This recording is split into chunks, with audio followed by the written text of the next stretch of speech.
ગઈકાલ તારીખ 29મી જુલાઈના રોજ રાજકોટ શહેર એસઓજી પીઆઈ જેએમ કૈલા પોતાના ટીમ સાથે પેટ્રોલિંગમાં હતા દરમિયાન તેઓને માહિતી મળેલ કે ફાળદંગ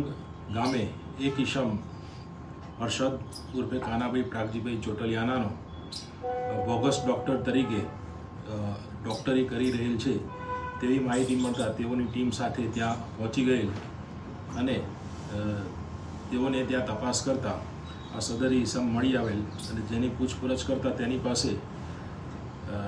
તબીબી પ્રેક્ટિસનું કોઈ સર્ટિફિકેટ મળી આવેલ નહીં, જેના આધારે એસઓજી પોલીસ ઇન્સ્પેક્ટર શ્રીએ